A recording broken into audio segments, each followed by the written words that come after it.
ये तो आजाद सुबहों की बातें हैं, पर जब हम उन गुलाम रातों की सोचते हैं तो एक एक पल सदियों सा लगता है।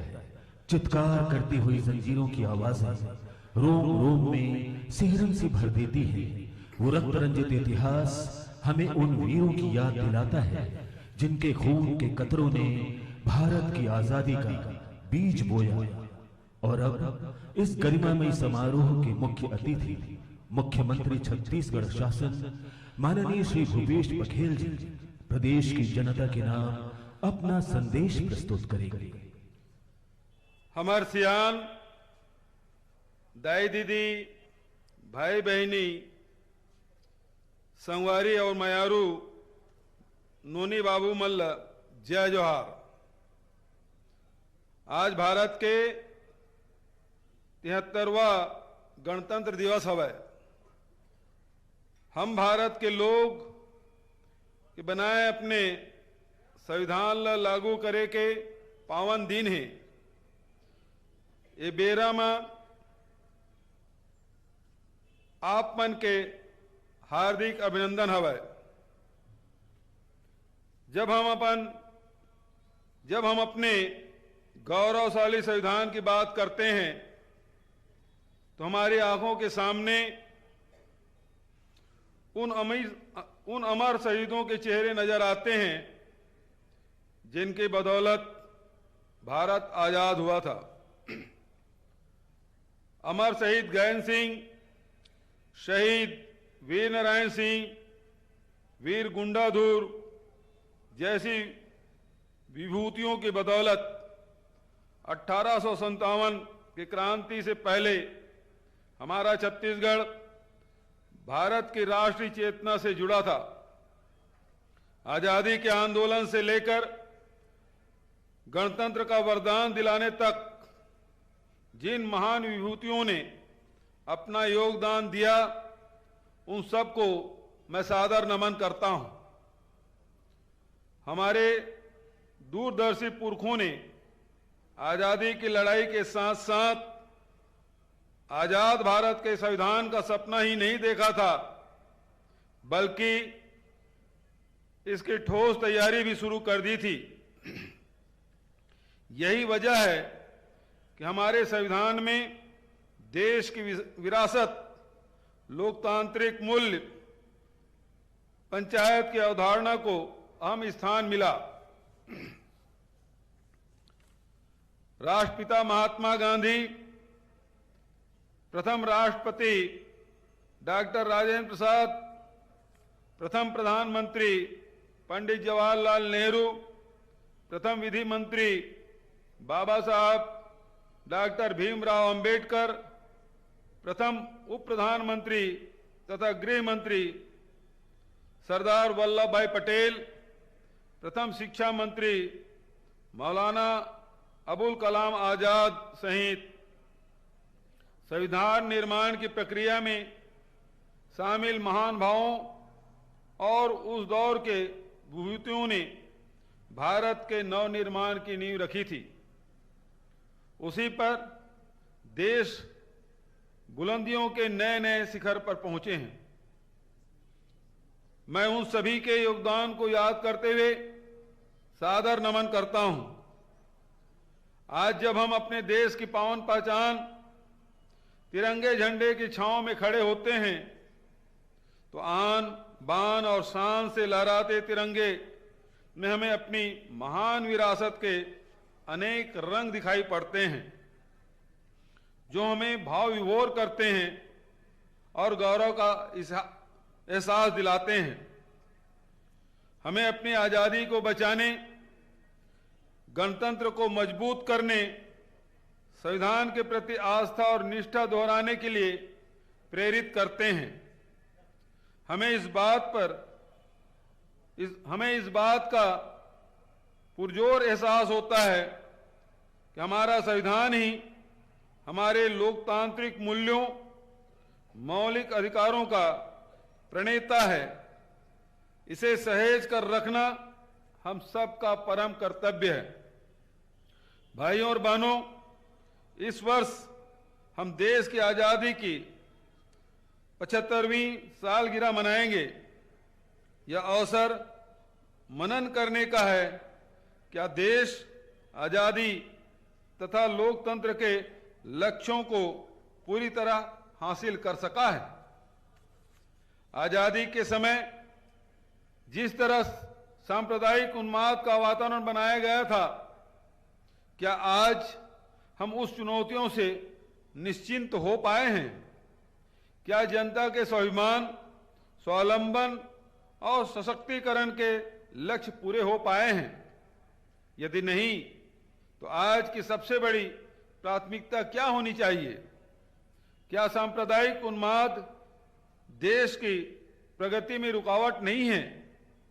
मेरा मानना है कि आज भी हमारी सबसे बड़ी जरूरत आपसी एकता की है, समन्वय की है, आपसी प्यार और सहभागिता से आगे बढ़ने की है, ताकि नकारात्मक विचारों को किसी भी क्षेत्र में स्थान न मिल पाए। हमारी जरूरत सद्भावना के साथ विकास की है, हर हाथ को काम देने की है। छत्तीसगढ़ राज्य गठन के बाद एक नया अवसर मिला था कि सही प्राथमिकताओं से विकास की सही दिशा तय की जाए, लेकिन विडंबना है कि 1.5 दशक का लंबा समय गलत प्राथमिकताओं के कारण खराब हो गया। हमें 3 वर्ष पहले जब जनादेश मिला तो हमने छत्तीसगढ़ में न्याय, नागरिक अधिकारों और जन सशक्तिकरण का काम मिशन मोड में किया है। यही वजह है कि आज प्रदेश में चारों ओर न्याय, विश्वास, विकास, उसमें जन जन की भागीदारी की छटा दिखाई पड़ रही है। 3 साल पहले प्रदेश में बेचैनी और बदहाली का सबसे बड़ा कारण था जनता के सपनों, जनता की जरूरतों और सत्ता की सोच में एक रूपता नहीं थी। मैंने गांव-गांव दौरा किए और हर समाज, हर वर्ग के लोगों से मिलकर वास्तव में जनता के सपने पूरे करने की रणनीति अपनाई। अलग अलग जरूरतों के लिए योजनाएं बनाई। मैंने और हमारे साथियों ने देखा था कि इस वक्त किसान भाई धान का सही दाम नहीं मिलने के कारण निराश थे। हमने वादा निभाया और सरकार बनते ही 2500 रुपये क्विंटल की दर से भुगतान किया। इस काम में बाधाएं आई, उसका भी समाधान किया। राजीव गांधी किसान न्याय योजना के तहत राज्य के बजट से हमने 11,000 करोड़ से अधिक की राशि किसान को देने की व्यवस्था की। अब इस योजना में धान सहित खरीफ की सभी फसलों, लघु धान्य फसलों जैसे कोदो, कुटकी, रागी, दलहन, तिलहन तथा उद्यान की फसलों को भी शामिल किया गया है। मैं किसान का बेटा हूं, इसलिए किसानों के सुख दुख को भली भांति समझता हूं। हमने किसानों के हित में जो क्रांतिकारी कदम उठाए, उससे किसानों का हौसला बढ़ा, जिसके कारण प्रदेश में समर्थन मूल्य पर धान खरीदी का नया कीर्तिमान बना। विगत वर्ष में हमने 92 लाख मीट्रिक टन से अधिक धान की खरीदी की थी और इस साल 105 लाख मीट्रिक टन धान खरीदी का लक्ष्य रखा है। मात्र 3 वर्षों में धान बेचने हेतु पंजीयन कराने वाले किसानों की संख्या 15 लाख से बढ़कर 24 लाख तक पहुंच गई है। अर्थात 60% से अधिक किसानों का पंजीयन सुखद संकेत कि सरकार और खेती पर किसानों का भरोसा लौटा है। मुझे कहते हुए खुशी है कि नई फसलों और इससे संबंधित किसानों को बेहतर दाम दिलाने की दिशा में हम एक और बड़ा कदम उठाने जा रहे हैं। आज मैं घोषणा करता हूं कि आगामी खरीफ वर्ष 2022-23 में प्रदेश में दलहन फसलों जैसे मूंग, उड़द, अरहर की खरीदी भी न्यूनतम समर्थन मूल्य पर की जाएगी। उद्यान की फसलों के विकास के लिए छत्तीसगढ़ शाकंभरी बोर्ड, चाय और कॉफी के उत्पादन व प्रसंस्करण को बढ़ावा देने के लिए टी कॉफी बोर्ड का गठन किया गया है। मछली पालन और लाख उत्पादन को कृषि का दर्जा दिया गया है। मुख्यमंत्री वृक्षारोपण प्रोत्साहन योजना शुरू की गई है, जिसके तहत धान उत्पादक किसान यदि अपने पंजीकृत रकबे में धान के बदले वृक्ष लगाते हैं तो उन्हें भी 3 वर्ष तक 10,000 रुपये की प्रोत्साहन राशि दी जाएगी। इसके अलावा निजी व्यक्ति, ग्राम पंचायतों, संयुक्त वन प्रबंधन समितियों को भी इस योजना और प्रोत्साहन की राशि के दायरे में रखा गया है। मेरा मानना है हरियाली और आर्थिक सशक्तिकरण को साझा प्रयासों में वृक्ष किसान की भी बड़ी भूमिका रहेगी। ये सारे प्रयास से ग्रामीण अर्थव्यवस्था को मजबूती देंगे। प्रदेश में पहली बार प्राथमिक कृषि सहकारी समितियों का पुनर्गठन कर 725 नई समितियों का पंजीयन किया गया है। इस तरह अब प्रदेश में इन समितियों की संख्या 1333 से बढ़कर 2058 हो गई है, जिससे किसानों को ऋण वितरण व अन्य योजनाओं का लाभ अधिक सुविधाओं के साथ दिया जा सकेगा। छत्तीसगढ़ विधानसभा के बजट सत्र 2021 में मैंने किसानों के सिंचाई पंप ऊर्जीकरण के 35,000 से अधिक लंबित आवेदनों का समाधान 1 साल में करने की घोषणा की थी। मुझे खुशी है कि 26,000 से अधिक पंप ऊर्जीकृत हो गए हैं। शेष पर तेजी से कार्रवाई की जा रही है ताकि मार्च 2022 तक ऐसा कोई भी प्रकरण लंबित न रहे। पहले हमने 1 नवंबर 2018 तक किसानों का लंबित 244 करोड़ रुपए के सिंचाई जल कर माफ किया था। दूसरी बार 30 जून 2021 तक पुनः 80 करोड़ रुपए सिंचाई कर माफ कर दिया है। इस तरह कृषि ऋण माफी, सिंचाई हेतु निःशुल्क विद्युत प्रदान, अनुदान जैसे आर्थिक राहत में विस्तार किया गया है। जाहिर है कि किसानों को सुविधा देने के हर मामले में हमने संवेदनशीलता के साथ तत्परता से कार्रवाई की है। छत्तीसगढ़ के ग्रामीण आबादी का एक बड़ा हिस्सा कृषि मजदूरी पर निर्भर है, जिन्हें खरीफ सीजन के बाद रोजगार का संकट हो जाता है।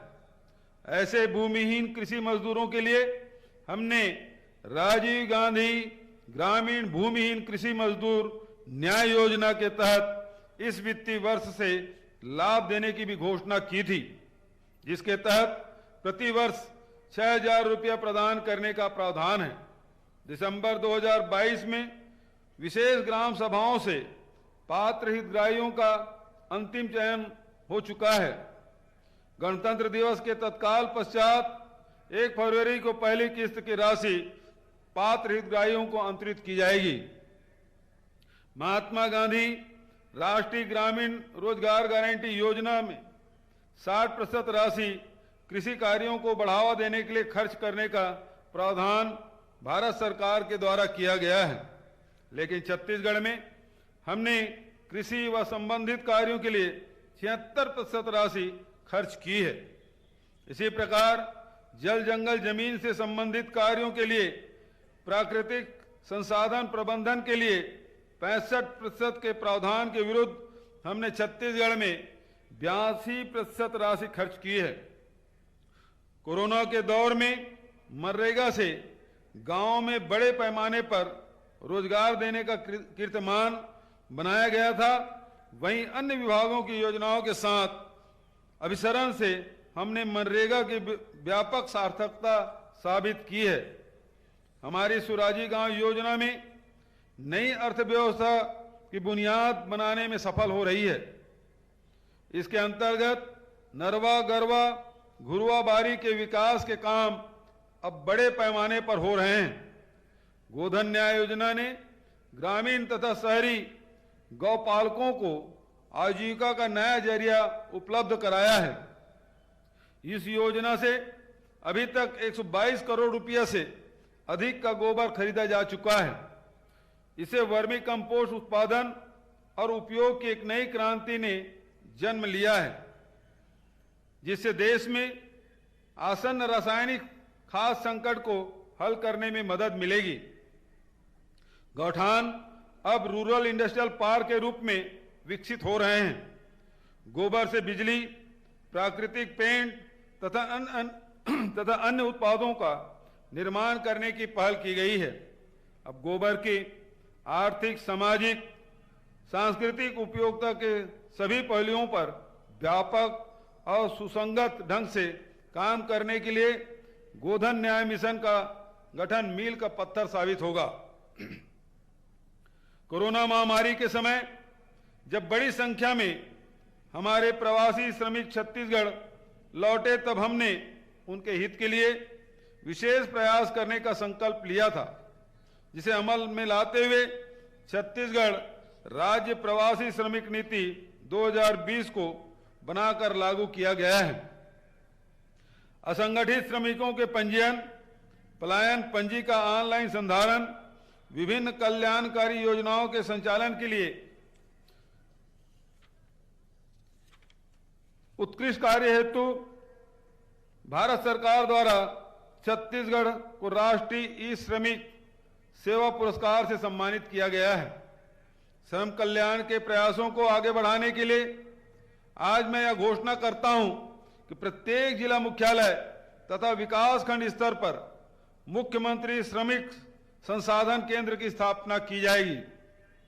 श्रमिक परिवारों की बेटियों की शिक्षा, रोजगार, स्वरोजगार तथा विवाह में सहायता के लिए भी आज एक नई योजना की घोषणा करता हूं, जो मुख्यमंत्री नोनी सशक्तिकरण सहायता योजना के नाम से जानी जाएगी।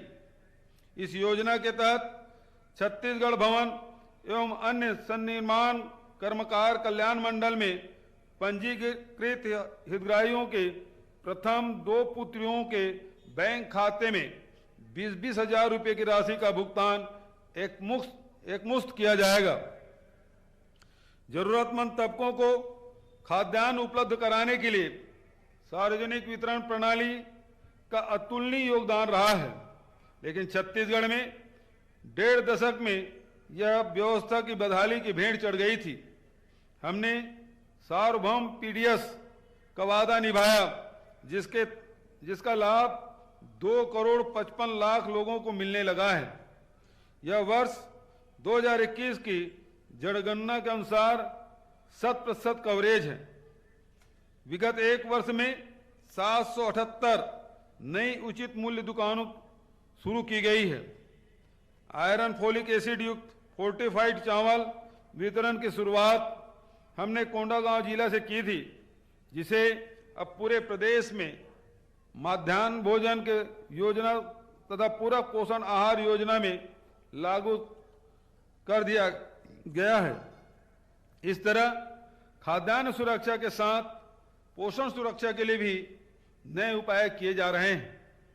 बस्तर में मुझे कुपोषण की विभीषिका का पता चला था और हमने तत्काल कदम उठाया, जिसे बढ़ाते हुए पूरे प्रदेश में कुपोषण मुक्ति के लिए मुख्यमंत्री सुपोषण अभियान की शुरुआत की गई थी।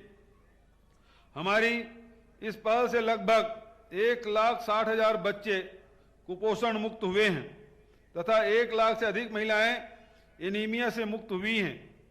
पूरक पोषण आहार कार्यक्रम के अंतर्गत 25 लाख से अधिक बच्चों तथा गर्भवती महिलाओं को लाभान्वित किया जा रहा है। इस तरह स्वस्थ सुपोषित नई पीढ़ी छत्तीसगढ़ की शक्ति बनेगी। हम चाहते हैं कि महिला स्वसहायता समूहों ने प्रदेश के सामाजिक आर्थिक विकास में जो योगदान दिया है, उसे और गति मिलेगी। इसलिए महिलाओं को स्वयं का व्यवसाय प्रारंभ करने के लिए 2 लाख रुपए का ऋण प्रदान करने की व्यवस्था सक्षम योजना के तहत की गई है। छत्तीसगढ़ महिला कोष के माध्यम से ऋण लेने वाले महिला स्व सहायता समूहों पर लगभग 13 करोड़ रुपए का ऋण लंबित होने के कारण इनके कामकाज ठप हो गए हैं। हमने 6000 से अधिक समूह के ऐसे ऋणों को न सिर्फ माफ किया है बल्कि सभी समूहों के ऋण लेने की पात्रता भी दुगुनी कर दी है। छत्तीसगढ़ राज्य ग्रामीण आजीविका मिशन अभियान के अंतर्गत 22 लाख से अधिक महिलाओं को स्व सहायता समूह से जोड़ा गया है और उन्हें रोजगार दिलाया गया है। आदिवासी संस्कृति, कलाएं, रहन सहन हमारे लिए गर्व का विषय है, लेकिन 1.5 दशकों तक इस समाज की आशाओं के विपरीत कार्य करने का बहुत बड़ा नुकसान आदिवासी अंचलों में होता रहा है।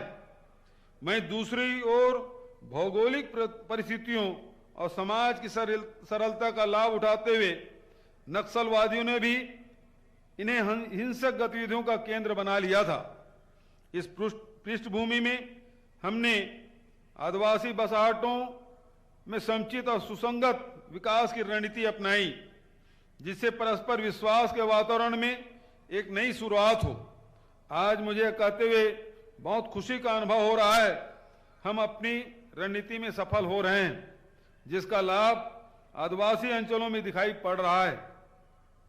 तेंदुपत्ता संग्रहण की पारिश्रमिक दर 4000 रुपये प्रति मानक बोरा करते हुए हमने एक नई शुरुआत की थी। पहले मात्र 7 लघु उपज को समर्थन मूल्य पर खरीदने की व्यवस्था थी, जिसे बढ़ाकर अब 61 कर दिया जाएगा। रेली कोसा को भी समर्थन मूल्य पर खरीदने की घोषणा कर दी गई है। लोहांडी गुणा में जमीन वापसी से न्याय की जो शुरुआत की गई थी, वह पहल आर्थिक, सामाजिक हर क्षेत्र में फैली।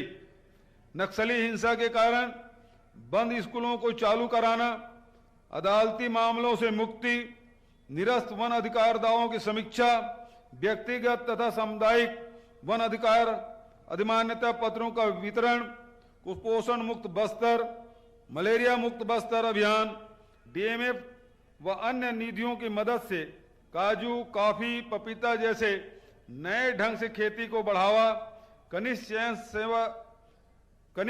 सेवा चयन आयोग का गठन, मुख्यमंत्री हाट बाजार क्लिनिक योजना, आमचो बस्तर विश्व आदिवासी दिवस पर अवकाश, सड़क, बिजली तथा मोबाइल नेटवर्क, हवाई सेवा, देवगुड़ी क्षेत्र विकास प्राधिकरण में स्थानीय नेतृत्व, मधुर गुड़ योजना, बस्तर दशहरा के लिए माझी, चालकी आदि के मानदेय राशि में वृद्धि, नारायणपुर जिले में मसाहती सर्वेक्षण जैसे अनेक प्रयासों से स्थानीय जनता और सरकार के बीच आपसी विश्वास का मजबूत रिश्ता बना है। यह हमारी सबसे बड़ी पूंजी है, जो आदिवासी अंचलों में विकास के नए नए द्वार खोलती है।